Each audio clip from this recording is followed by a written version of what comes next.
website and couldn't quite get it where it needed to be. So, in working with them, uh, in helping them to develop a presence in social media, we started to create a blog that lived offsite because they could never quite get their website where it needed to be, and if we waited for them to do that, we could never get the blog going. Like one client of mine, as agencies tend to do, they tend to overcreate and make the process so painful when it comes to things that are a reflection of the agency that they do for themselves. It took one agency 3 months just to design the header for the blog. And so we started to create a niche blog that lived off-site. And we usually built it around the agency owner or owners. And part of the reasoning for that was the owner or owners were the least likely persons to leave. And when you think about the branding of the agency, it is really their vision. It's the culture that they have created. And so it's a natural extension as you personalize and socialize the agency that you build it around that agency owner from a very practical point of view. So creating a platform for new business is really a key in solving the problem with positioning. And when I started my consultancy, I was told that I needed to be just a marketing consultant. And that's not what I'd been preaching. That's not what I'd been practicing throughout my career. But I had so many that were afraid that if I was a consultant to small to mid-sized agencies on business development, that it wouldn't be long before my kids were on welfare. But it's been just the opposite. I was able to create an awareness and a presence by being so targeted very early on. It was like it was time for me to step up to the plate and to practice what I'd been preaching. So I heavily identified with my primary target audience. I still generate business from secondary audiences such as digital agencies, media agencies, and PR firms. But it was the ability to create a presence very quickly and a positioning of expertise that led to my success. And this is also how it's worked for my clients. To kind of give you an idea of how this works, it's almost like a fishing expedition. This doesn't have to interfere with the way your agency has currently generated business. And most small to mid-sized agencies, the primary way that they're generating new business is through networking and referrals. Most of the time, that is going to be with companies within their market, because there's really no reason for them, for a company to want to do business with your agency outside of your market if you look and sound like everybody else. It makes no practical sense. But this allows us to do a fishing expedition to where we're going to fish for a specific fish with a particular bait. We're going to get the bait away from the boat so we don't scare off the fish. It allows us to concentrate on a primary target audience and be much more narrowly niched than an agency has ever dreamed possible. And the reason for this, since it lives off-site, there's no risk involved. And it also creates no confusion. And current clients don't even realize that this blog exists because maybe it's not within their category. It's not anything that would be of interest to them, but you're focusing in on a primary target and heavily identifying with them and providing resources and helps creating content that is of value. And it helps the person who's the face of the niche blog to gain a positioning of expertise very, very quickly. It allows small to mid-sized agencies catch some really big fish. And I've had clients who have allowed me to help them to create this new niche, and we're creating content. We're building this all very quickly. and getting into a position that within even the first 30 days, we have the opportunity to start generating new business. It allows agencies to go after much larger clients that will actually change the agency. I hear agency owners all the time talk about, we want to go to the next level. Well, how do you go to the next level? If you don't have a plan and a process and you don't have the positioning, how in the world are you going to get the agency to the next level? And they know that if they get the right size account, that it is agency changing. Well, this is a way to be able to fish for some really big fish around a positioning that has been gleaned through gaining a positioning of expertise in developing content that is specific to that particular audience. So it becomes the central hub, the strategy for this new positioning. It's almost like you have your own focus group. Again, there's no risk involved, and you have the opportunity to get better and better with the messaging and with the engagement and with building an online community of prospects. I'm going to give you an example. This is an agency in Bethlehem, Pennsylvania, the old steel town outside of Philadelphia, Lehigh Mining and Navigation. And very typical as far as the clientele. I think they've got a bank. They have a healthcare client. A very diverse portfolio, as most small agencies have. And when I was doing my new business workshop with them and doing a tour of the agency, I noticed there were a lot of guitars, musical instruments on the wall. Found that the two partners loved music. They were in a band.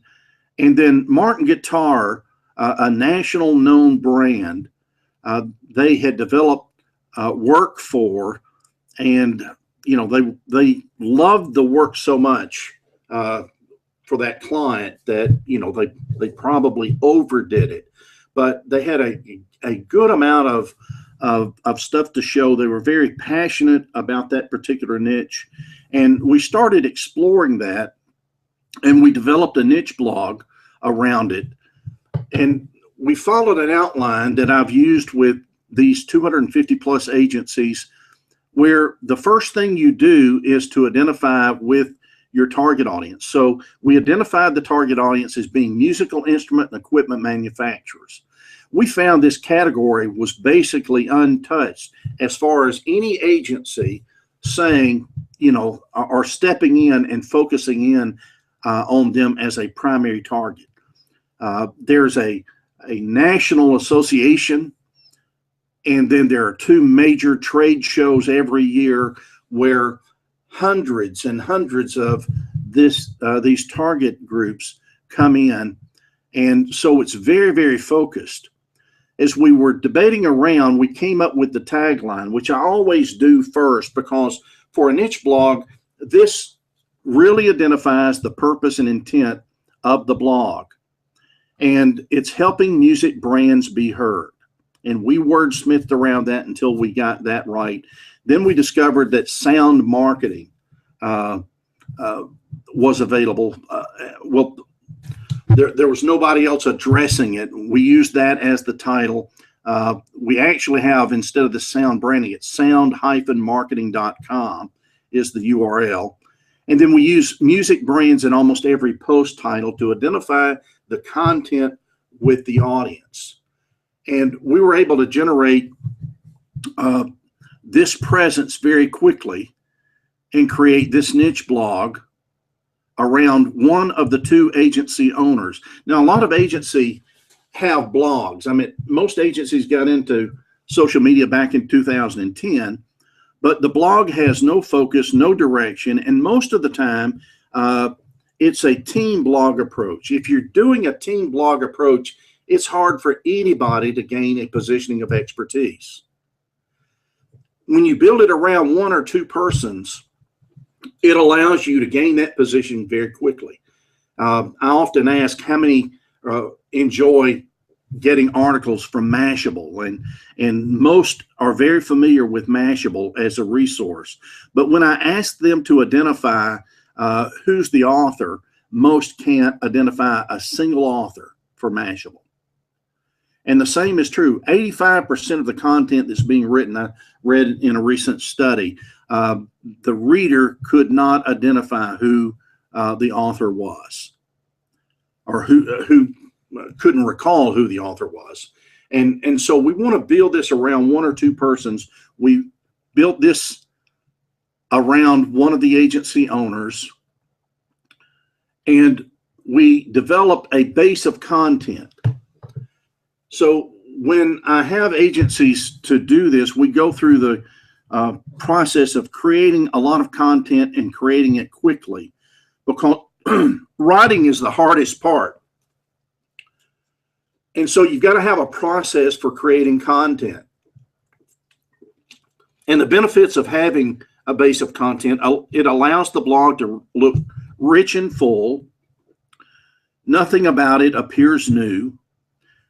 The prospective client audience will think that they stumbled upon it, not seeing the strategy that went in behind getting them there. And you're quickly in a position to start generating new business. I have agencies do 30 posts in 30 days.